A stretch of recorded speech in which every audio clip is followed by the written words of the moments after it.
In the heart of the city, where dreams come alive, B-Up's on the mic with that fire in his eyes. From the court to the field, every game, every fight, he's the voice of the struggle under stadium lights. He's seen the highs and the lows, the wins and the pain, every triumph and tear, every loss in the rain. But through it all, he stands tall, never backs down, with a heart full of love for this sports-loving town. Sports talk we watch, where the passion runs deep.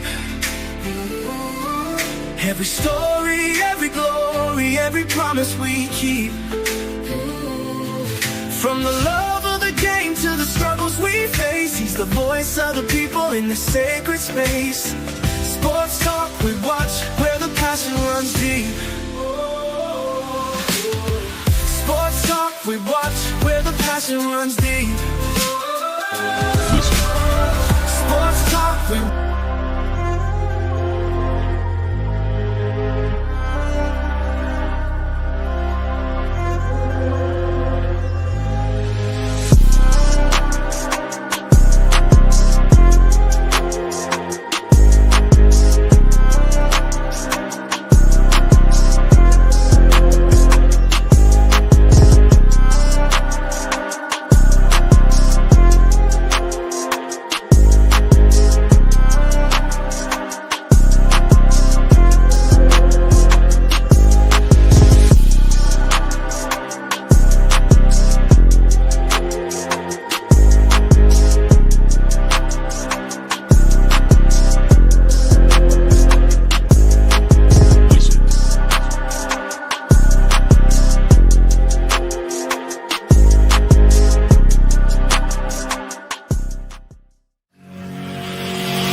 What's going on, ladies and gentlemen? How y'all doing tonight on this Tuesday? Everybody doing okay, family? That's good. Hey, I want to thank everybody who tuned in yesterday to help me through my broadcast. I appreciate each and one of you. Don't take your viewership for granted. And I want to thank everybody who tuned in tonight ahead of time. And if you watched the replay, do me a favor. Hit the like button. Subscribe to the channel if you haven't subscribed to help me continue to grow it. And hit that bell notification. It'll let you know whenever we go live. Give a shout out to Coach Dre, Miss E. Willer, Selma Johnson, Elaine and Patrick Williams. TM, what's going on? How you feel? Appreciate y'all for rocking with us tonight. Let me get ready to bring up the fellas, and we finna rock this thing tonight for y'all. And we hope you all participate with us along the way in the comment section. All right, Miss Harris, how you doing? All right, let me bring up Jay. Let's see. Who I want to bring up first? The maestro himself, Big Time. What's going on, man? How you feel? Man, I feel good. I feel good. How about yourself, there, B. Watts? Hey, had a great day today. Man. Had a great day. What's going on, FD? Let's bring up JR. My dog. What's going on? What's happening? What's up, Jay? Watts, how you doing, sir? Hey, what's going on, man? Everything good? Sir? Doing great. What's going on, Miss V? How you doing tonight? Go ahead and give your open statement, JR. Say hello to everybody, then we'll go to Steve, and then we'll start the show. Oh, definitely. Hey, appreciate everybody spending time with us tonight, man. Critical function coming up at 9:00 tonight. So if you're into politics, definitely get at a listen, see where this world is going. But I'm appreciative of the spot that B. Watts is giving us to talk about our beloved Colorado Buffaloes. And yeah, I'm ready to get into it. Boy, you such a nice person there to put that plug in there. But I'm going to tell people, I'm going to save y'all time. He going to save the world. Everything going great. He's the best that ever done it. Everything is bigly. Everything is stupendous. Everything is a blenders. Everything is a blender. So I can save your time. He done saved the world. He done it. It can't be done no better. Don King can't sell it better than him. If you want to hear that, listen to it after 9:00. But if you want to hear something that's gonna be the truth, the whole truth, and nothing but the truth, you at the right place, baby. And it's right here. We here to talk about some sports, have a good time. That speech ain't more than ain't worth two hill of beans, because what you got to do, you got to create your own destiny and have your own destiny and make things happen for yourself. Because if you believe in the higher being, he does all things, not a man who sits in a what they call the big house, not him. It's the man up there. So the man upstairs say, I can do all things, so we can do it. So I ain't worried about that. We're going to have a good time. B-Watch, let's get it cooking. Let's get it cracking, lacking, and let's keep it moving, baby. Back to you, B-Watch. All right, Doc. All right. What's going on, Tim? What's going on, SB? How you doing? FD, what's going on? Look here. Check this out. Coach Prime is back. The video dropped yesterday. He's back on the scene, laying down the law. Give me your take on his opening statement, JR.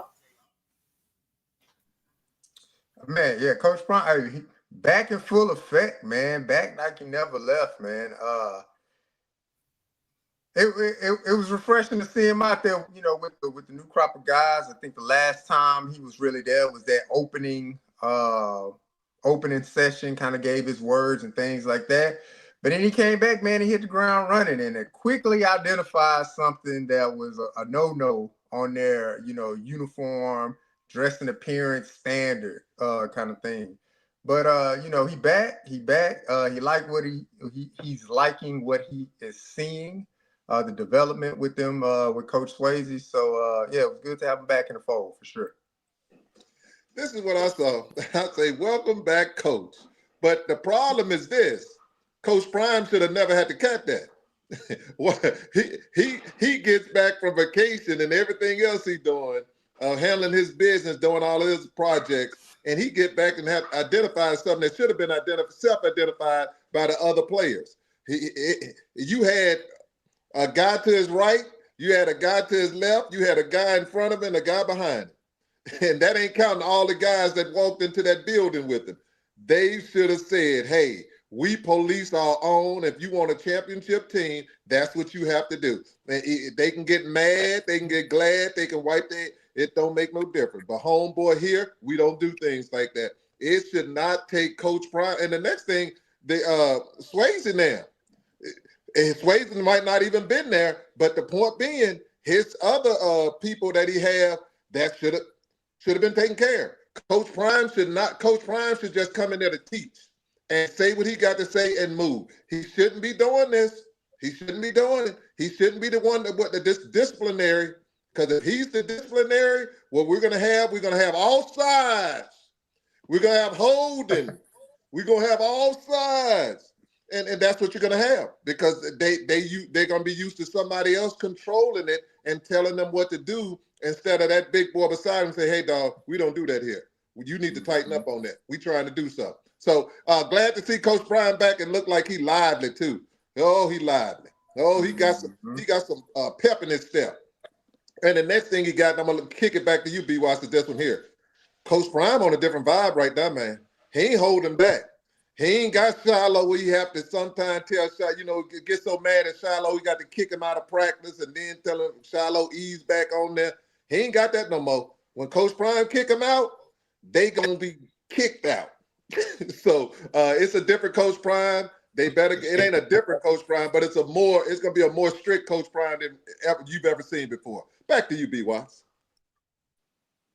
Yeah, when you look at strength and conditioning program that's going on also, JR, man, you see some players that hardly don't get talked about out there putting that work in. I remember we don't mention Kareem Harden, big boy out there working. He out there working, man. I like the way he moves. He competing. When you look at Barnes, them out there working. Also in the weight room. So in the strength and conditioning program and the running, there ain't one player that don't impress you. Oh, in the strength and conditioning and running program, I would say one player that has truly impressed me throughout it, I would probably say Terrell Timmons. He's been kind of consistent and solid throughout the beginning. I think he's doing it because he knows, like, this is the end. And competition breeds excellence. Iron sharpens iron. All of those, catchphrases and things like that. But when you get towards the end of your career, when you're looking around to your left and to your right, and you're trying to calculate, how do I take advantage of this opportunity to put myself in the best position to accomplish a dream, playing professionally? You have to go about doing things in a professional manner. You have to put in an additional work. You have to go the extra step, the extra mile, to put yourself, just that much closer to your goal, and then kind of put yourself or separate yourself from the peer group. And I think Terrell Timmons Jr. is doing a great job of doing that. And he's leading the way for those other young receivers in that room to say, hey, look, follow me. This is how I'm conducting business this year. Follow me, and we'll see where this takes us into the year. I like that, JR. I like it, but I'm gonna go at that linebacker. And I can pick any linebacker, but I'm gonna go with Hughes. I'm gonna go with that Hughes. That Hughes must be from Mississippi or something. Well, I'm gonna go with old Hughes because Otis came to him and said, "Hey, you're gonna do 6, and then you got to hold it for 10 seconds. I bet you can't do it. You don't tell that boy from Mississippi that what he can't do. That joker held up, and Otis say, "Oh, I didn't know it was like that. Oh yeah, it's like that. Oh, it's like that. It's definitely like that." So with me saying that, I'm just saying these guys are getting it. And something I did want to hit with you on B-Watch, I don't know if you was going to hit it. Did you hear what the young Mathis told Coach Swayze? Yeah. I couldn't. Now that I didn't know how to say that. He said he could. I said, dog. I don't think I would have said that, me personally. It's a good thing he was being honest, but what does that say about your program when players were doing that? Somebody wasn't policing the room. Absolutely. That should never be the case. And the beautiful thing about it, it ain't happening no more. It ain't happening no more. When you get things like that, that's a red flag. That's a red flag. You can't have those. But getting back to the business at hand, but that's huge though. What he said is huge because it lets you know, I'm gonna tell you this here, he wasn't the only one. If he did it, he saw other people doing it, and he wasn't the only one because he was in a group. If he was in a group, if he didn't do it, do you think the group did it? So I'm asking, what group was he in? Because it ain't just one. It ain't like a Lay's potato chip. It ain't just one, baby. You gotta eat a few more. But getting back to it, I'll say this one. Let me go Hughes. I like what Coach Dre said. Lightfoot is, man, they got some monsters in there, man. You got Otis a monster, Lightfoot a monster. You got your boy Hudson, monster. You got some, and then I'll tell you this one here. That Atkins, and then you got Goldberg. They lifting some weights. They are lifting some weights. So I'm impressed with them. I can tell them that if they bodybuilders, they doing a good job. Let's see if they're gonna be bodybuilders or football players. That's what we need to know. Back to you, B-Watts. Yeah, I like that by Hughes though. I started to say that, boy. They said, can you hold it when you get to that 6-1? Can you hold it for 10? Man, shoot, you ready? You good? You good? Like he said, you want to count too? Like it wasn't nothing. I looked up. I said, where Hughes from? Well, I saw that Mississippi on there. I said, oh, okay, okay, he got that kind of strength. He got that kind of strength. I like how y'all take some of that one, man. Like I say, Atkins, he looked good in the weight room and the drill. Draylon. Is Draylon getting bigger? He didn't toned out. You can tell it's more definition in his body. Yeah. When he came there, baby fat. Yeah, he still had a little, some of that high school weight on him, things like that. You could tell he been in a Power 4 program because he looked toned out, looked way more muscular this year.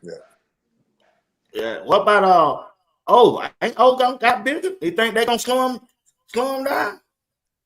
No. Not the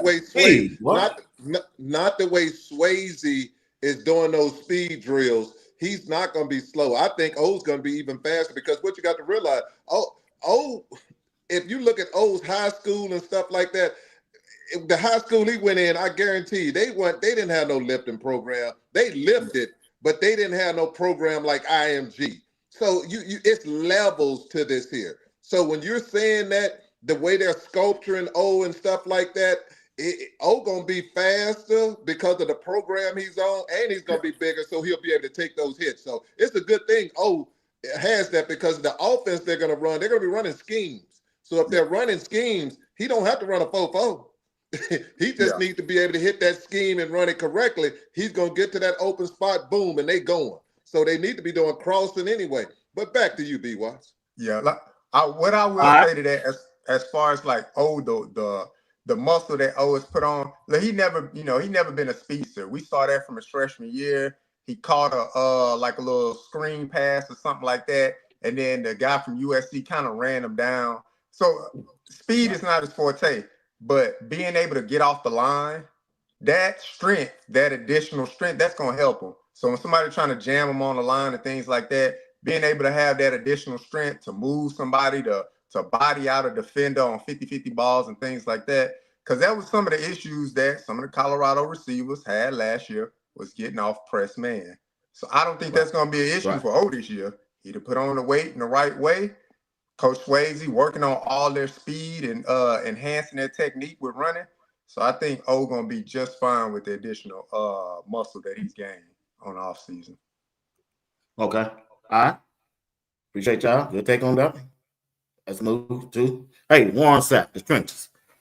Call them trench babies. Talk to me, JR. One.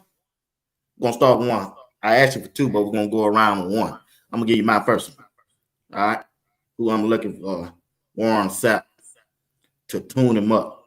Not saying he's gonna start, just to tune him up, to pick off from last year. We know who your first pick is. Let me see. Don't push me. You heard that song? Don't push me too close to the edge. Don't push me, JR. I thought y'all free, huh? Free? Nah. See what I'm saying? What? See how you do? I gotta get somebody else some more burn. I can't find it. Go ahead with yours, JR. Then let me find my article. All right, so one of the guys I got across that defensive line, man, is Brandon Davis-Swain. All right. When you talk about a trench baby, look, I probably stole Uncle Steve with that. I'm happy you let me go first there, BY. But look, Brandon Davis-Swain, highly recruited young man coming out of the state of Michigan. When he had opportunities on the field, it didn't really translate, right? And that's just due to you're young, you're in a program. Sometimes you wide-eyed, bushy-tail on the field. I don't think that's going to be the case this year. This your second year in the program. This your second year under the tutelage of a Hall of Fame jacket wearer like Coach Warren Sapp. You're bringing in D'Amato Pecco, a guy with 15-plus years of NFL experience, additional to the things that you learned from Coach Damian Lewis when he was headed out. So for me, you add all of those things together. You add the fact that you have brought in additional players to drive and push competition. If you want to see that field, my guy, Brandon Davis-Swain, should be looking to put in the extra work, hearing to the advice and to the coaching techniques and mechanics from his specific line coach, D-line coach, and Coach Warren Sapp, and getting his butt on that field and wreaking havoc. So I'm looking at Brandon Davis-Swain to make an impact this year by being in the two deep and placing himself in a position to be dominant on the field. Well, what I got to say is they easy had a song, Who We Came to See. And I'm one of them one. Normally, when I watch The Temptation, they say ain't nobody come to see you, Otis. But for the Buffaloes, that's who they coming to see. Old Otis. It starts and ends with old Otis. That Marlon Lawrence say, Otis, that boy. Oh, look at that boy. I look at that boy. Otis, come on over here, boy. Otis want to tell you something, boy. I want to tell you something. Otis want to tell you about that defensive line, that boy. Come here, boy. It starts and ends with Otis. If Otis is successful and dominating, I'm gonna tell people right now, you're gonna see some games. The offense ain't gonna have to do anything but sit over there and eat popcorn. Because if he's dominant, like them boys used to be at Alabama and Georgia, when you saw Carter and the rest of them, and they have one of them seasons where they just on the other side of the line of scrimmage. Offense ain't got to do nothing to eat popcorn and say, baby, we got the ball on this side again. Let's go and punch it in. Because Otis, they don't want no more Otis. When Otis gets in, if Otis get off the bus, Otis is the first one off the bus. The first one. Because you already know Otis the one, you gonna eat your cornbread. No, dog, you can have the cornbread. Just leave me alone. You can have the cornbread. And we can go from there. So I'm just gonna go with Otis because if he's dominant, everybody else gets to eat because Otis is eating. And I'll leave it as that. Back to you, B-Watts. Yeah, that's the one I was looking for. I found the article on Otis. Steve hit on it. The Alabama defensive tackle transfer.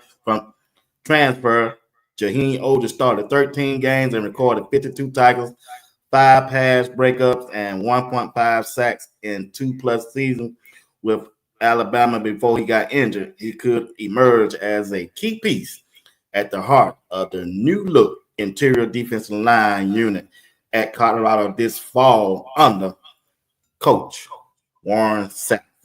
Now you hit that one on the head, big dog. Otis. I pick one. I'm looking for McNeil to take a step forward because this is his year. This year. The money on the floor. This is senior year. He got to go out there and get it. Money on the floor, man. He got to attack that thing like he got to do like what is his name?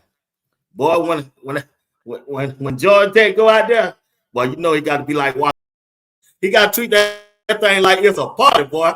McNeil, you got to show up like it's a party. Hey, check this out. Upon the leadership of Robert Livingston, the defensive coordinator, along with Warren Sapp, and also the coaches that left on the defensive side, they led the Big 12 in a total sack, JR. They sure did. Look, after coming out the gate the first 3 games and not recording a sack, and then we end the year leaders in the Big 12, but I believe it was like 27 to 28 sacks total for the unit. And that's a hell of a job. And that can't be understated enough because we made a big enough deal the first 3 games to say, man, they not getting back there. To the point where Coach Sapp had to get on there on them Wednesdays with Warren and was like, man, look, it's coming. These guys working. It's going to come in bunches. And sure enough, he was true to his word. It came in bunches. To the fact of when we played Arizona, I believe they sacked that quarterback 7 times, something like that, something around there. But the young men are continuously working. So I want to show love. I'm keeping my picks with the younger guys. So I want to show some love to Tajay McCoy. That's my second pick, Tajay McCoy. From a true freshman being able to get on the field early to last year, the way he transformed his body, Tajay McCoy. This year, you saw the additional work he was putting in on that Saturday. He's putting in the additional work. He wants to be great. He wants to be good. Again, another young guy that sees, hey, this coaching staff not playing. This recruiting staff not playing. They're bringing in guys that can get on the field and make an impact. Where do I stand in this situation? If I'm not starting, I need to be a part of the 2 deep. I need to be able to leave my imprint on that field. So he's putting in the extra work. You see his body looks even more improved from this past offseason. I think he's going to be a force to be reckoned with. When we talk about BJ Green, right? When I look at a player comparison, I look at Tajay McCoy and BJ Green. Stature's built the same. They got a fast first step getting around the edge. And I think if Tajay McCoy has an abundance of opportunities to make an impact on the field, he's going to do just that. He's going to make impacts on the field, and I'm looking for him to have at least 4 to 5 sacks this year, me personally. Well, since both of y'all done stole the people that I was gonna do, David Swain is always, now he want to say David Swain. If I say Seton Express, everybody else gonna say Seton Express. He hit McNeil because McNeil exploded. He had them big splashes. Somebody else gonna say McNeil. So let me go with somebody when I'm listening to some blues. They say Clarence Carter, whoosh, Clarence Carter. Let's go with Turian Carter. I'm going to go with old Carter. Coming back off that injury, I think that young man can come in there and he can do some damage because what I see is this here, B. Watts. I ain't worried about a first group, second group. I want the third group to be out there dominating because what you want to have is going to be, we're going to the playoffs and different other things. You're going to have a long season. We need to have that depth where we can come in there every week, keep them fresh. Keep them fresh. Keep them. I want to have people uncomfortable. These young men need to be uncomfortable. And what I mean by uncomfortable is this, B-Watts. You could come out there and you could have you a game. Man, I had 2 sacks. Next game, don't look like you doing that well. Somebody right behind you. Like, oh, I got 2 sacks this game, dog. So don't you feel too comfortable in that seat because I'm coming. So those Turin Carters are huge. They have to be impactful. And then I'll hit you with this one here. I know you said 2, but I got to go with old Arden Wall. I knew it. I got to go with old Ard. I got to go with that boy. I got to go with a buff. I want my third. A buff legacy. I want my third then. I got to go with a buff legacy. You know what I'm saying? Somebody who can put it down when it needs to be put down. Somebody who go. I need somebody over there who can hold up that edge and then get to the quarterback. I need somebody over there that's a man's man. I need somebody over there that tackle moving a little bit. That tackle offside. I need that kind of player because that's what you're going to see this year. Watch how many offsides you're going to see this year because they're going to be so uncomfortable with them boys coming off that edge. It's going to be a problem because it ain't just the first group. It ain't just the second group. Wiggins could be a 4th group and going to be a monster. You got problems. Back to you, B.Y. Well, once again, these guys don't like to follow by the rules. I said the defense. Defensive Tigers. Sure, I said the defensive Tigers that Warren Sapp is over the trenches. They came out with the defensive end. Well, hey, this they show. JR always got the one that be the one can't get right. I always got to be the one. I want to talk about my card. I'm like, what card? My card is the defensive end. Warren Sapp ain't over him. Hey, always that one. Was over him last year. Hey, but check this out though. On the defensive side, Warren Sapp gonna be over. I'm gonna let you go, JR. I'm just kidding with you. I gotta go with the. I want to see what them Rickers gonna do, man. Alex McPherson, man. I just want to see how Warren Sapp. I saw a little bit of it, I didn't see enough of it. Right when they first got there, how he gonna sharpen that dude twos? Cause he got everything, man. IMG, man. I'm doing my show tomorrow. I got some videos on. I ain't gonna show them tonight. Alex McPherson at IMG. Look like that dude was playing against boys. Boys, man. This dude is huge. His first step, bro, it's awesome. So I'm gonna be looking forward to see how Warren Sapp and the other defensive coaches sharpen his tools. Go ahead, JR. Yeah, look, for the transfer guys that's coming in, like Coleman and like Lightfoot, we saw they tape. Everybody highlights. Look, if I put a highlight tape together, y'all gonna be like, man, that boy JR cold. You know what I'm saying? So everybody highlight tape look good. I want to see what guys like Coleman and Lightfoot gonna do with the tutelage of Coach Sapp and Coach Pecco there. So I'm excited to see guys like that too, because I know they're not transferring here to not hit the field. So I want to see guys like that and see what they do. Coming from where they came from, obviously they're used to getting a lot of time on the field, a lot of playing time.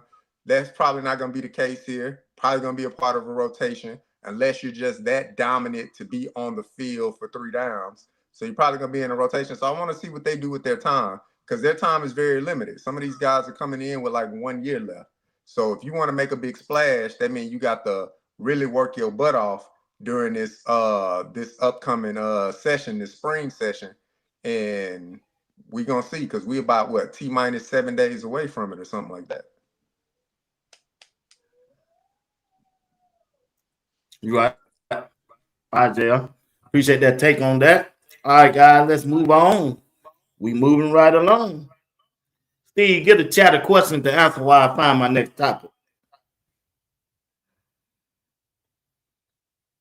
Well, we can always ask the chat a question. I got a question. I'm going to really throw some people off on this one here.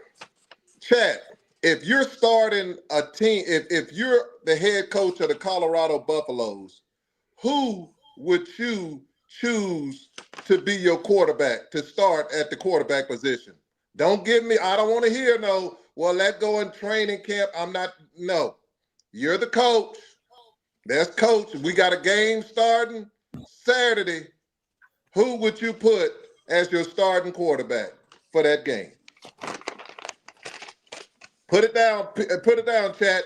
Put down who you have as the starting quarterback if we had a game on Saturday.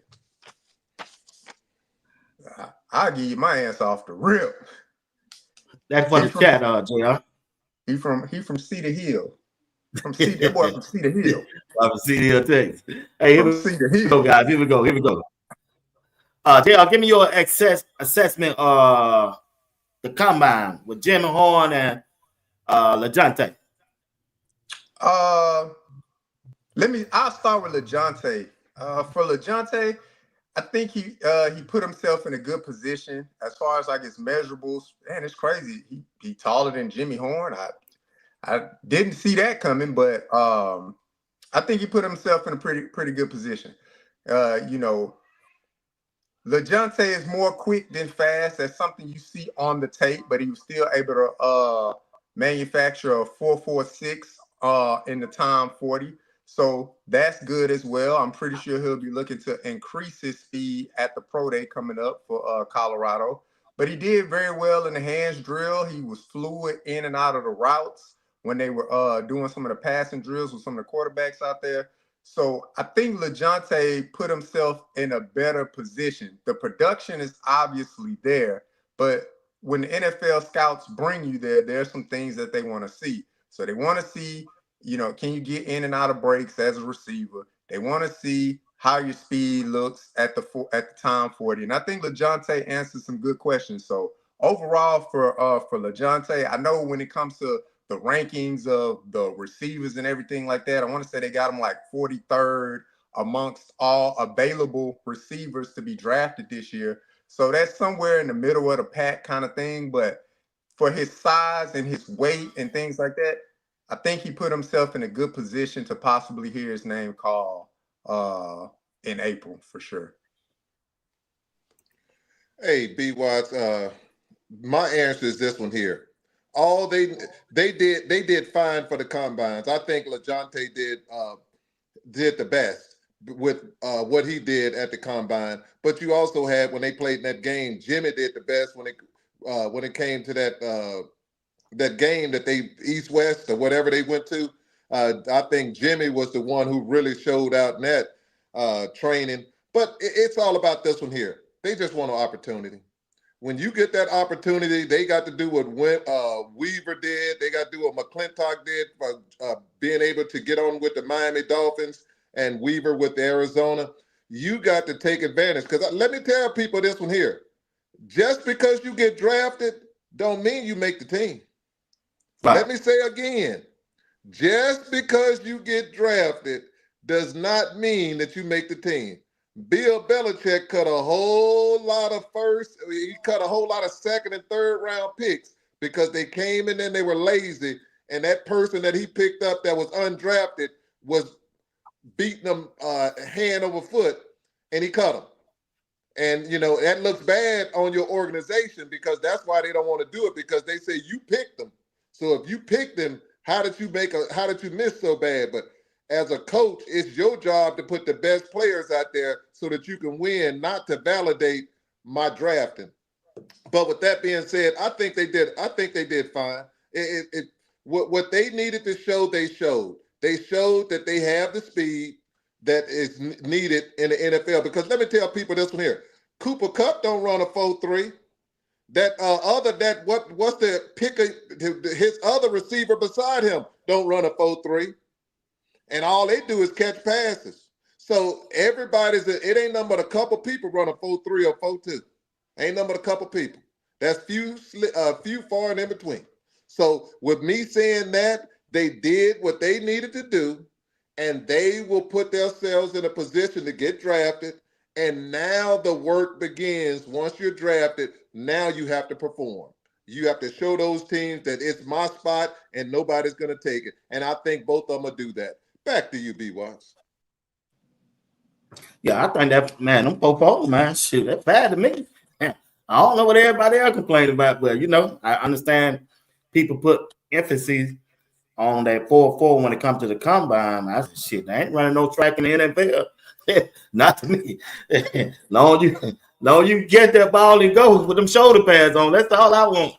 But the drill that I like the better was the drill they catching the ball, going from side straight down the line and turning left to right and catch it.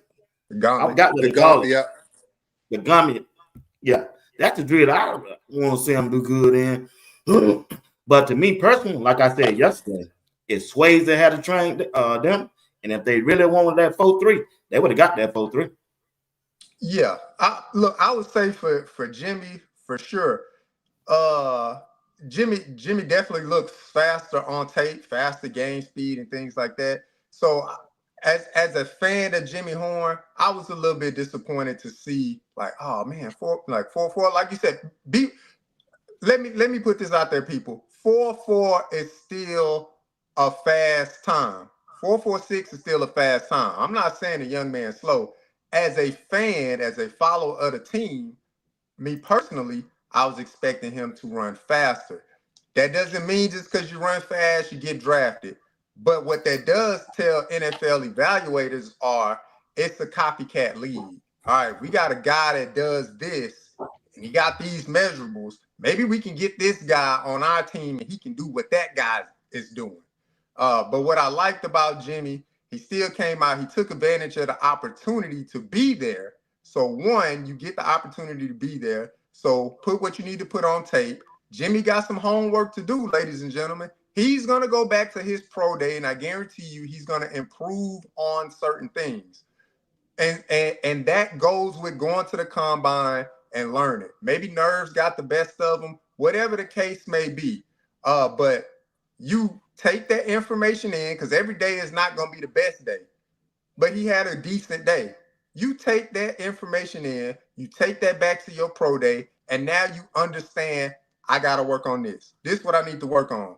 I need to show fluidity. I need to show hip flexibility. I need to show this. I need to show this. Because I guarantee you, whoever's representing Jimmy, they taking in all of this information to say, when you get to your pro day, these are some of the things the NFL evaluators want to see that maybe you left out on, or maybe you didn't put out there, or maybe they want to see it from you. And so you use your pro day to icing on the cake for the performance you put on at the NFL Combine. So I think Jimmy got a little bit of homework to do, but overall, he took advantage of the opportunity. He went out there, he did it, and that's the biggest thing. So when he get back to Colorado, he needs to be working. I don't want to see Jimmy on no videos. I just want to see you working. Next time we see you is at the pro day. But B. Watts, for me, I'm just sitting here thinking, and if I'm a general manager, I'm looking at this here. I always look at productivity. I'm looking at tapes, and the one person I can look at tapes on, wherever he's been, he put up numbers, and that's LeJohntay. LeJohntay, you can put on speed and everything else. You can kick that to the side. He played with FIA or FIU or whatever you want to say. He played there. All he did was 100 and some passes caught, over 12 or 1,300 yards passing yards. He come to Colorado. almost 800 yards. And the crazy part about it, he could have had 13 or 1400 yards because he was Right. open. He was open. Yeah. And some of them passes that was given to other people could have been his. But all I'm saying is this one here. If you're telling me you have any expertise, if you can't see this person is tough, this person is fast, this person is smart, this person here is selfless, this person here produces every game. And I can tell you something else he does. He don't drop balls. When the game gets big, he gets even bigger. So when people tell me about LeJounte's size, I tell people LeJounte's 6'5", 220. Because when I don't care how big the game is, he gets bigger. When they threw that ball in that Baylor game and it's raining, I saw some people 6'4", 6'5", the ball got dropped. But I saw that one person went down there and got that ball. So with that being said, all I'm saying, he's produced. And if I'm going to put my money on something, I'm putting my money on a horse that all he does is win. And that young man does. So I commend LeJounte because his tape don't lie. Now at 9 o'clock, you're gonna hear all kind of lies, but his tape don't lie. Back to you, B-Wise. All right. Hey, you made a good take there, Steve. Well, both of y'all did. JR. LeJounte, he just make plays, man. That 40 ain't got nothing to do with him making them plays. He can catch the ball. He got good hands. He got foot, great feet work. He can come out the line of scrimmage. If you press him, you going to get beat. He beat a lot of folks last year. He just didn't get the ball. Didn't get the target. That's what happened when you play with a lot of good wide receivers. And like Shadeur said, they came to help him out. So he had to distribute the ball the best way he could. But yeah, that 4-4, man, it's fast to me. I think both of them did good. I don't know what teams are going to be looking for forward between him and Jimmy. But man, at least special team, kickoff and punt returns, they good for that. Like I say, looking forward to Pro Day, Colorado Pro Day. Now, what I'm looking for in Pro Day, JR, I want to see what BJ Green them gonna do. The ones that people haven't been talking about, they get missing in. I want to see his measurement. I want to see some things that he need to that I want to see because I seen the way he play on the field. Cameron Simon Craig is another I want to see. I want to see Justin Mears, them guys at Pro Day, even make the punt. I want to see how far can he kick that thing at Pro Day. What you gonna be looking for in Pro Day? What I'll be looking for is just I'll be looking for some of the similar things that you said. I'll be looking for BJ Green to see what he looks like when they put him through some of them defensive like mat drills that they did with the guys at the NFL Combine, to see how his shuttle is, how quick he is in the shuttle. I don't expect BJ Green to get out there and run a blazing 40 time, but I expect for his shuttle to be, pretty fast. I expect for him to bench a lot, things like that. Some of the reaction drills that they go through. So for me, guys that didn't go to the NFL Combine, but they're waiting for the Pro Day, they have an advantage because you saw what the other guys did. You saw their numbers. It's public knowledge. You can pull it up, and you could be saying, okay, I'm either right there or I need to get there, or I need to be better than that. So when my Pro Day comes around, I'm training myself to be the best, but I know there's a time factor associated with these things, and I need to at least get to this benchmark or exceed this benchmark. So I'm looking for guys like that, for BJ Green to do something like that. I'm looking for Will Shepherd to run some of those routes and show some of his athleticism and his catch radius and things like that on some of the deep routes. See his 40. I'm definitely looking forward to Shiloh's 40. Definitely looking forward to his 40. He looks very explosive in those videos that they're posting. So I'm definitely looking forward to that. And then for that shark, Cameron Simon Craig, man, I think once the teams get there, because his tape is his tape. His tape is off the charts. he gets there, they're gonna be able to sit down. He's gonna talk whiteboard stuff with them. That's where Cameron Simmons Craig gonna blow them away. He's gonna blow them away, sitting down, talking to NFL teams, which he's probably already communicating with, but he's gonna be able to dissect and give them valuable information about the young man that he is and how he's able to retain defensive information and offensive information. So those are some of the players I want to see, but more specifically, Shiloh in at 40, I want to see that for sure. Well, this is what I want to see, and I'm just going to put a sticker out there. This is what I don't want to see. I don't want to hear no music going on. I don't want to hear none of that. This is what I want. I want to see some people having fun, being relaxed, loving football, and understanding that this is the day that they prayed for every night. This is one of them days that they say, hey, God, I'm going to do this for my mama, my whoever you're going to do it for, your family, or you're going to do it for yourself. This is the day. You need to go in there. You need to go in there confident. You need to go in there loose. You need to go in there with your mind free, saying, hey, and clear that I'm focused. I need to see some people moving. I need to see some people that are explosive. I need to see some people out there with a smile on their face and going through those drills like it ain't no tomorrow. That is what those NFL evaluators are looking for. They're looking, how serious are you? If they go out there and they with that logger-dogger and want to go out there flashing and stuff like that, they're going to hurt themselves. They're going to hurt themselves because they're already looking for everything to ding them on. Go out there, leave all your bling at home. It's time to take it to that NFL, because you can buy plenty of bling then. And people are like, well, why is he saying that? Because what I'm saying is what they're going to be saying. I don't want you to hurt yourself and your money, because if you come out there with Two's music playing his music, and y'all out there trying to catch, it's going to take away from those evaluators, because now they hating. Oh, that's what they do down here.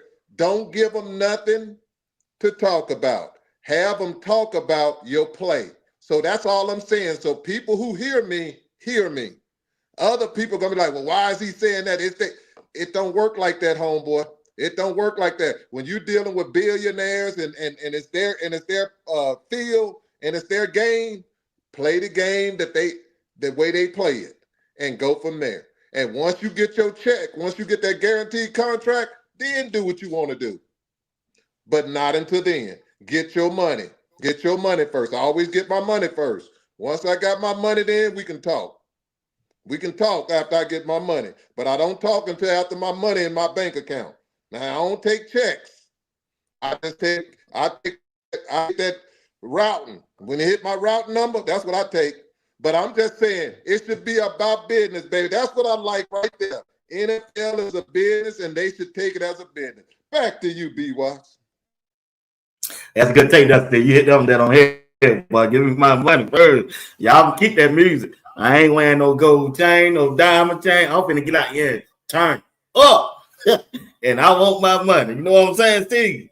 Steve, check this out, Steve. Before JR came on the scene, like an Easter bunny, back on Easter, Steve, I asked you a question about Travis Hunter.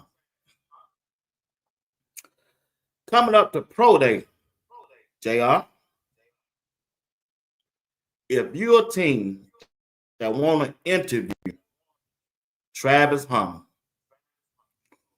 what are some things you'll be wanting to hear from him as a generation talent and as a franchise player?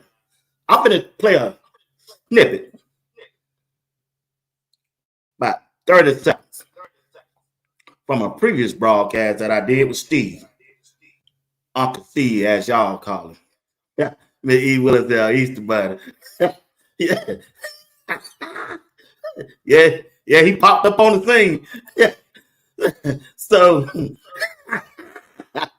I'm going to show the video. I want you to hear the words and people in the chat what Uncle Steve had to say about Travis Hunter when he first got to Jackson State, Mississippi.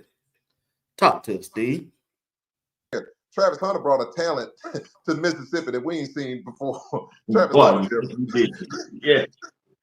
Travis is different. And the third thing Travis did with this one here, Travis' character you can't argue about his character. That young man has character. That man has integrity. That young man is before his years. And what's going to happen with Travis, because Travis showed love, people going to continue to show love. But especially the people we know that saying, hey, and now Travis took that talent to another place we'll get to, and they are going to show love as a whole. And that's what makes Coach Prime so special. Coach Prime can go in any neighborhood and talk to people, and Coach Prime don't see colors. That's what I like about it. He don't see colors. Whenever you talk about it, it ain't nothing about a color. It's about people. And that's the Talk to me, JR. Travis Hunter. First thing I want to say, man, there's some sharp gentlemen right there. That was sharp. Now, I got a few suits in the closet, B. Watts. I mean, look, hey, let your boy. Hey, I tell you what. All right, next Tuesday, it'll be right after the first day spring practice. Let's suit it up Tuesday. Yeah, let me get my my Shay on. I pull out my blazer. Hey man, E. Willis there. Uncle Steve looking like an Easter bunny too. Nah, but look, what I want to hear from Travis, I want to hear Travis when he's talking to those NFL teams. I want him to be saying, "Hey, I'm gonna do anything to make the team better." And what that means is that, look, if I got to play one side of the ball because the team needs me to play one side of the ball, then that's what I'm gonna do. All right, because at the end of the day, look, Uncle Steve just spoke about it in the last segment. It was mentioned in the comments. The NFL is a business. Now, Travis can go out publicly and say, you know, this is what I've always been doing. I play both sides of the ball. I'm an exceptional athlete. Don't discredit yourself in that fact. But when you get in there in that business meeting, you're talking to the general managers, you're talking to the coaches and the team, they want to know how you're going to make my team better. And by making the team better, sometimes you got to make sacrifices. And if a sacrifice means playing one side of the ball, then that's what you have to do. Now, I'm not saying Travis cannot play both sides of the ball. He can play both sides of the ball. Obviously, we've seen it at the collegiate level. But if I'm in there with Travis, if I'm advising Travis, hey, we going to the meeting, I'm pretty sure they're asking them questions, those type of questions. Look, general manager such and such, I will do whatever it takes to make that organization better. So if you need me to just play one side of the ball predominantly, that's what I will do. I'm going to make your organization better. Now, when you get there and they see the exceptional talent that you already put on film, and you just undeniably cannot be just pigeonholed or backed into one side of the ball, and that organization decides to put you on the field as a dual threat, offense and defense, then the organization will do that. But going in, I'll do whatever it takes to make the organization better. And if you have to sacrifice as a player, you do that. Boy, go ahead, JR. Go ahead, JR. You telling it like it is. Tell it like it is. Tell it like it is. Oh, Travis Hunter don't have to do much. Travis don't have to do much. Travis is going to have to make his decision himself of what his destiny is going to be. And he's really going to have to ask himself, is it going to be about business, or is it going to be about his legacy? Those are the questions Travis got. And the problem Travis has is this one here. Let me tell people out there in podcast land something that they might think is crazy. A lot of those players are going to be jealous of Travis. And they're not jealous of Travis because of Travis. They're going to be jealous because they're going to be like, why are we going to let him get the opportunity to play both sides? A lot of them like, I could have been doing that. I did it my whole thing. They stopped me from doing it. Look at those quarterbacks back in the old days. They wouldn't let black quarterbacks go to college and be on those teams. The Georgias, the Alabamas. The black quarterbacks went in high school, but then when they left high school, they said, you can't come to our university and be the, you need to be DB. You need to be receiver. And that's what happened for him for years. But with Travis is going to go through that. And Travis is going to go through that also, because you're going to have some players that are going to be in their feelings because they didn't get the opportunity to do it. And they're going to go, this is going to be their favorite line. They ain't never did it before. Why are they trying to do it now? He can't do that. Oh, I tell people it's a lot of things they didn't do back in the old days. There's a lot of things they didn't do. At one time, you had the Negro League in baseball. Black player couldn't play baseball. One time, black player couldn't play NFL. One couldn't play in the, you know what I'm saying? It's a lot of things you didn't do. So with that being said, is this one here. He has to fight that, number one. And the next thing he has to fight is this one here. He has to fight owners when it pertains to this is the way they've always done it. And that's sad, because when somebody got in their mind, I hate to tell people, those owners think that they own those players. If you listen to him, what Jerry Jones said about his players, you let one of them don't get up there and stand up at attention at that thing, I'll put them out of the Dallas Cowboys. You don't do that around here. Who Jerry think he talking to? And he got all those cases against him and got his kids out of wedlock and everything else. Man, stop it with being holier than thou. Nobody hearing that mess. But them Dallas Cowboy fans, they'll let that pass. I'm just saying, I'm not, because I got the Patriots owner, and he like going to them shops too, pinching on people. So with that being said, is this one here. Travis, yeah, I hit them all. B-Watch. I don't segregate. I don't go and say I'm gonna do this side and I'm hitting everybody. And what I'm telling you about Mr. Travis Hunter, Travis is gonna have to make sure his business team, whoever's his business team, look at the bottom line. Don't let them get Travis beat up and not get to his second contract. He needs to get to that second contract, because that's when that generational wealth comes, and he needs to, after that, then make your decision on what you're going to do from there. Back to you, B-Watch. Hey, JR. They trying to sabotage my boy.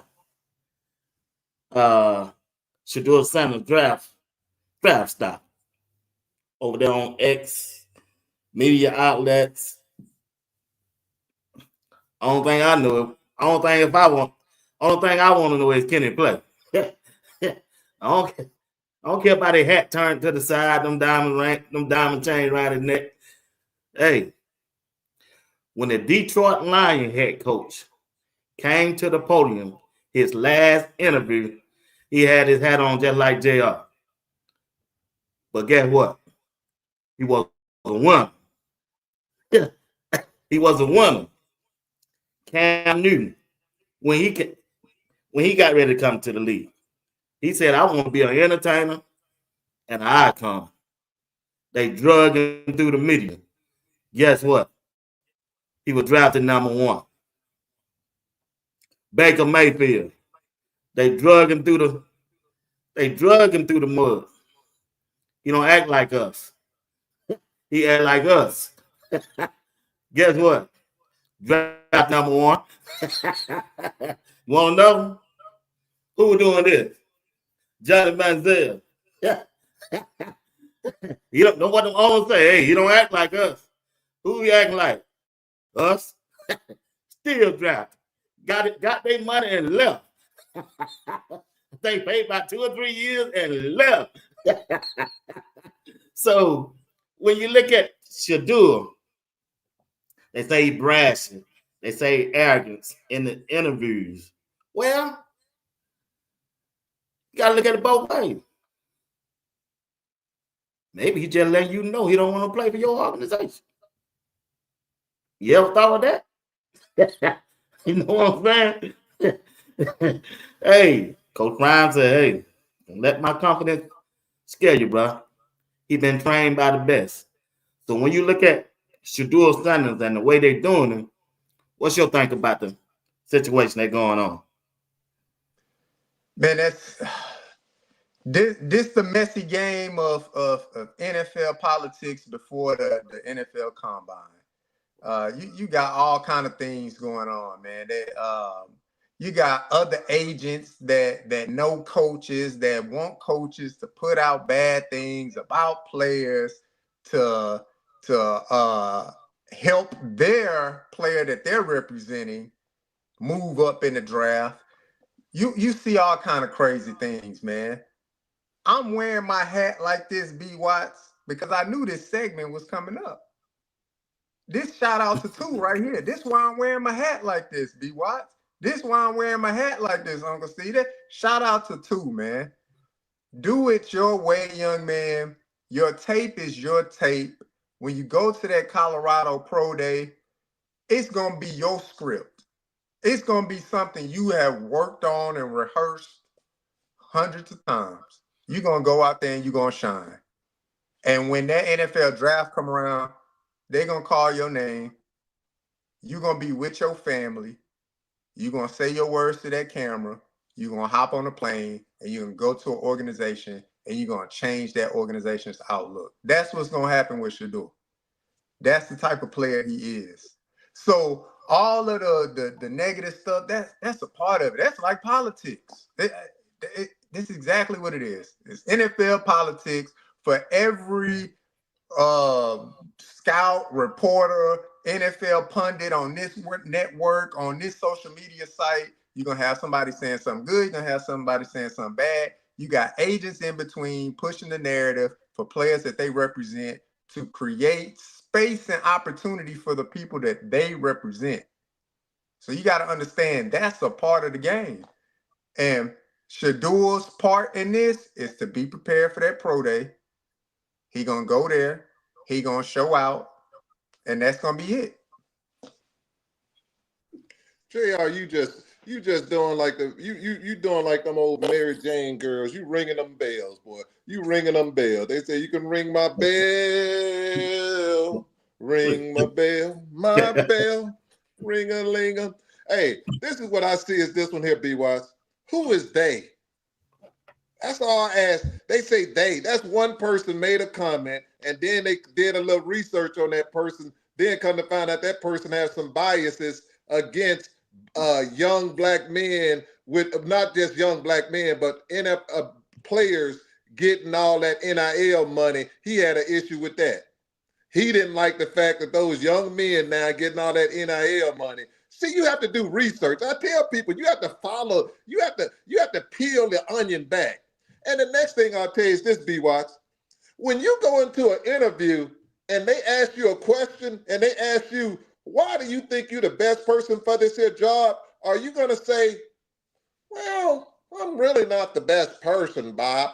I think, I'm just like everybody else. I'm just a team player. And if you get me, it's good. If you're not, you get the next person. It's good. No, I go in the interview. This is what I do.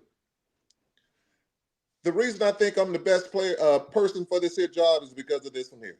It's because of my actions, because of my results. I have the most knowledge. I have the most experience. I'm an adult. You don't have to supervise me. You ain't got to worry about no gossiping and all of this other stuff. You ain't got to worry about babysitting me. I'm going to come in there and I'm going to be an adult in the room. I'm going to help lead this organization. I'm going to do what I'm supposed to do, even when people ain't watching. I know this here job. I do this here job each and every day. This ain't nothing new for me. I'm true to this. I'm not new to this. I'm true to it. And if you want your organization to go in the direction of other previous organizations that I've been in, I'm the person for this here job. It's nobody better. Now, you might have somebody who can do the job, but if you're looking for someone that you can come in there and you don't have to be there and you're going to get productivity out of this here thing, you're going to get somebody who's a team player, you're going to get somebody who knows how to talk to people with some sense and knows how to work with people, I'm your man. I'm your man, 50 grand. And if you don't want to be in the EEO office all the time with somebody who ain't doing them or writing complaints, I'm your man, because I ain't about that. I'm about the business. When you show me my dollars, I'm going to show you some sense. That's what I tell them. So if you're asking Two why he thinks he's the man, he's gonna tell you, I'm the man because I've done it my whole life. I'm the man is because I've taken losing organizations and I made them the best. I made them winning. If that makes him arrogant, I'm the man because my daddy was a millionaire. I was a millionaire before I was born. But now I got my own money. I'm a millionaire on my own. See, that's the difference. They don't want to hear that. They don't want to hear a young man that can complete a sentence. They don't want to hear a young man. Two don't need their money because he can run his own businesses and stuff. He a millionaire himself. He got money. He a millionaire himself without his daddy. So when you got that and you got that kind of fulfillment, and he know who he is, he ain't one of them ones that they gonna say, "Hey, boy, you gonna do this here, or we gonna put." It don't work like that for him because he can run his own company. So with that being said, I'll put it this way: is it him being cocky, or they being if they insecurities? I would say it's their insecurities because all he is a young man that is talented, he's respectful, and he does the right thing. When was the last time? When have you ever heard any accusation about Two? If the worst thing you can tell me, he wearing his hat behind his head and he give you confident answers, I tell him as a father, I say, son, job well done. That's what they supposed to say. They don't supposed to say he can't even answer a question. He has confidence is low.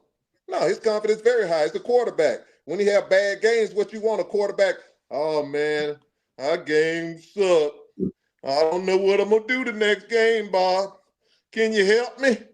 No, he coming out there, hey, the next game's gonna be even better. I'm gonna come out there and we're gonna do this here, we're gonna execute, and I'm gonna go and do this here, we're gonna put ourselves in a position to win. That's all I see, B-Watch. So when everybody's saying I don't listen to they don't pay bills. You do. Back to you, B-Watch. Yeah, you hit on point on Steve. You too, JR. Like I said, he gave him the answer from his heart. If they didn't want the truth, they shouldn't have asked. He just gave him the answer. He told you, I'm a winner. I don't want both of my stops. What Jackson State record was before we got there. What Colorado record was before we got there. What else you need? What else you want me to say? Huh? As a quarterback, we did what we said we were gonna do. We did what we said we were gonna do, and it did. So why wouldn't you want me as your franchise quarterback? Who done what I done did at that quarterback position? Who done took the hits and proven that I'll be able to get back up? Not 2 years, 3 years. Don't forget that Jackson State line, offensive line went all that either. They just had a running game. Something that Colorado just ain't had. And Two stood up in that paint for him, and he delivered. So I don't know what they're looking for in the quarterback. I don't know what's going on, but I believe everything gonna work out for him. And when that Colorado Pro Day hit, I hope he go out there and just turn up.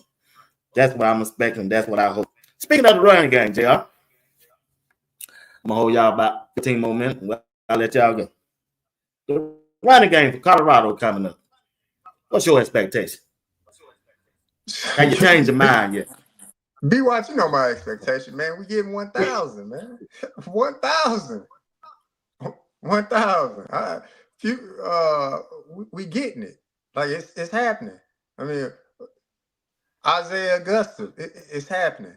He getting 1,000 yards this year. I mean, that's the best way I can put it. If you break it down over a 12-game period, he stay healthy over a 12-game period. You rush for 80 yards, B-Watts, that give you 1,000 yards, B-Watts. That's where we at with it. So my points ain't changed, and it's not gonna change. My stance ain't gonna change. My points not gonna change on it, B-Watts. We getting 1,000-yard rusher in the form of a running back. I know you talk about K-Saw, but we're getting it in the form of a running back. Okay. That's what's happening. Well, we hope your draws change because we tired of that. They're tired of what you talking about right there. About ain't nothing else gonna change. You better change the draws, son, or you gonna have streaks going in there. You gonna have 100. You gonna have 100-yard streak going in there. Now, all I'm telling you is this one here. They are going to run that football. They're gonna run the skin off that football this year. But the only thing I'll say is this: I'm with you, JR. They probably will have a 1,000-yard rusher. But I truly believe, I don't think the person who starts the year is going to be the person who finishes the year. Hear what I'm saying? I don't think the person who starts the year is going to be the person who finishes the year. And people are going to be like, well, how do you see that? Easily. Because when you're going in there and you're going through there, you're going to have some people behind you that's going to be fresh. Like that, they're going to be seeing that Brandon Hood young man back there. And they were like, good God Almighty, is he killing in this practice? You're gonna also have Micah sitting back there like, God, because what's gonna happen, they're gonna be with Juju. You're gonna have those jokes gonna be with Juju because you're gonna have your first two running back with the first string, then you're gonna have other one with Juju. And if you have them, Juju gonna force you to open the field up because Juju can throw that rock. He can throw that rock, so he can spread you out. And them big linemen they got with a little space.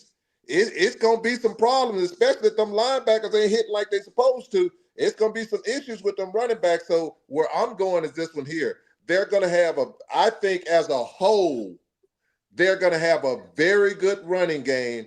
And K-Salt going to be a lot of the reason for the season because they're going to be so worried about K-Salt that it's going to open up running backs because now you will have different things. Something else I saw too there, B-Watts. If you go back and look at Gooden's high school tape, that boy that was in the backfield. And I'm talking about running the ball at goal line. Who? He was running the ball in, running touchdowns. And not only that, he was at the goal line. He was knocking people head loose back there in the backfield. So if coaches are watching film, when I see something like that and I see that person's that versatile, when you got people on that goal line, why don't we have that big joker back there? He ain't got to run the ball. He can hit somebody. You need that Cadillac package where you got him back there and you got your running back and he hit the first thing he see. The first thing come through there, he hitting it, and you got Michael Welch coming behind him that you can't see him and tell me you ain't scoring. Those are the kind of things I want to see CU do. What I'm telling people is this one. With all of these high school tapes that CU has for these players, they're so talented, you're going to have to think like the Detroit Lions did with their schemes. Go outside the box and do some things. Even Penn State did some things where they lined them big linemen up on that goal line and did some certain things to get it in there. So with that being said, yes, I think we are going to have a 1,000-yard running back. But that thing about it, I don't think it's going to be the person that starts the season. It's going to be that person about that 4th or 5th game, and they're going to go and they're going to run wild. They're going to get hot, and they're going to go wild. And they ain't going to be running for 80 yards. They're going to be going for 130, 140 yards a game because K-Salt going to open it up, and they're going to get some big runs. They're going to get some 40, 50-yard runs, and it's going to put their numbers up. Back to you, B-Watts. Yeah, I hear you, JR. I'm just saying. In the morning, they got a song I say in the morning. On that 1,000-yard rush. It's coming. Maybe not in the morning, maybe on the weekend when your wife there, she tell you what you want on your grits for them 1,000 yards. I put some cheese on mine. Now he's supposed to some cheese. Put some cheese, put that sharp cheddar on mine. He slick, Steve. He know what I'm doing. Tell that say, hey, baby, I don't want no cheese today. I'm trying to get 1,000 yards. Well, baby, how you gonna get them 1,000 yards? Baby, just bring me that salt, baby. Oh, salt shaking. Hey. Tell your wife that put me in a coma. I know put me in a coma. He can't let that K-Salt go. Look, hey, I already know. So let me say from this. 20 to the 20.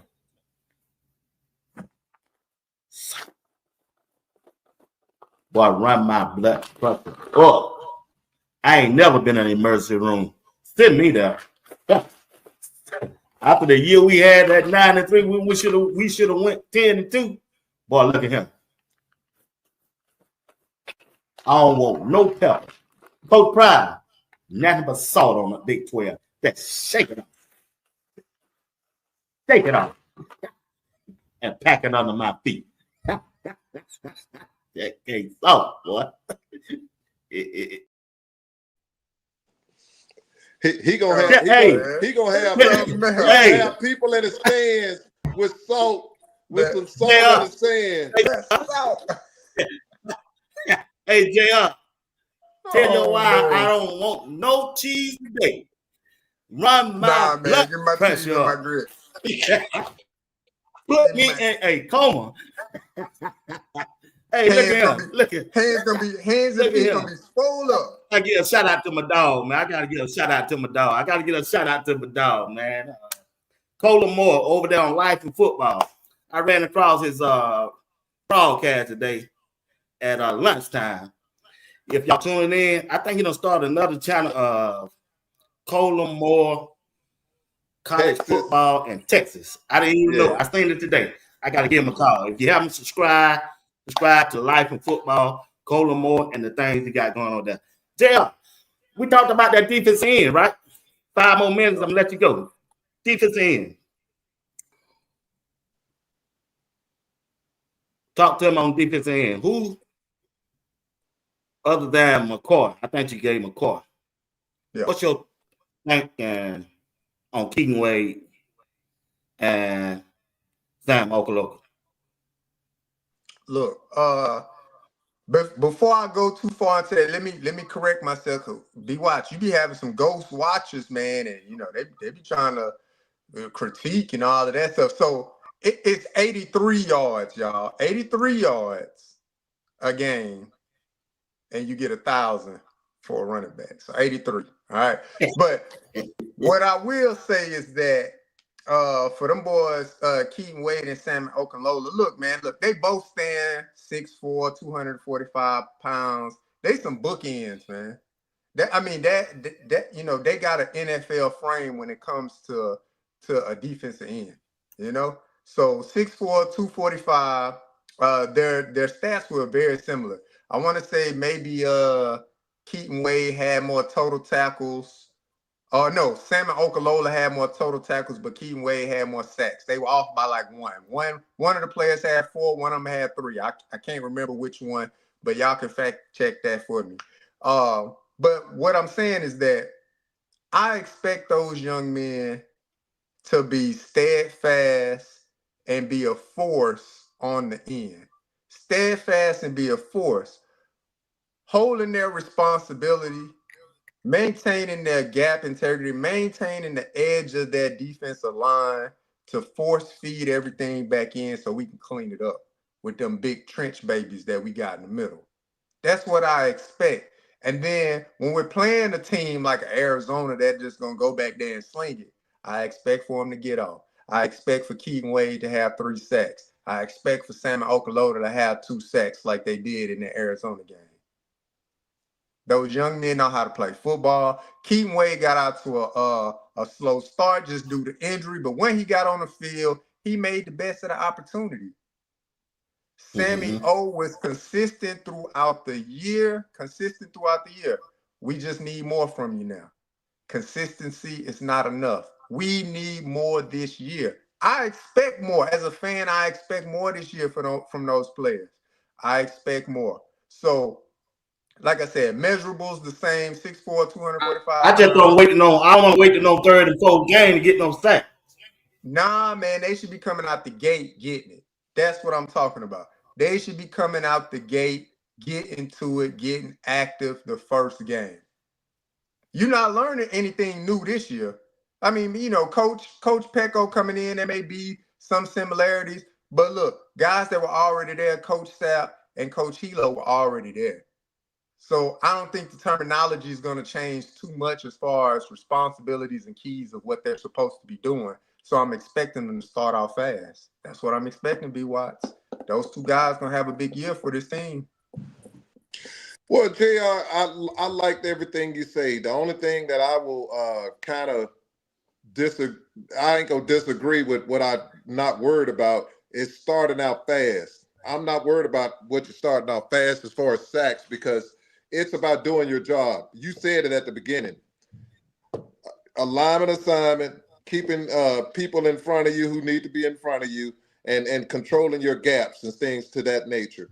They need to do that because what happens is when you do your job, everything else is going to happen within that. It provides you an opportunity to eat. People are like, well, what you mean? You have to do your job first. Your first job is stop the run. That's the first job. And make sure that quarterback ain't getting out wide. That's your first job. Now, after you do that, now we can go and we can get to the quarterback. And I don't think they're going to have a problem getting to the quarterback. And what I see is this here. If the first group don't get to the quarterback, you know what Coach Brian going to do? He bringing in the second one.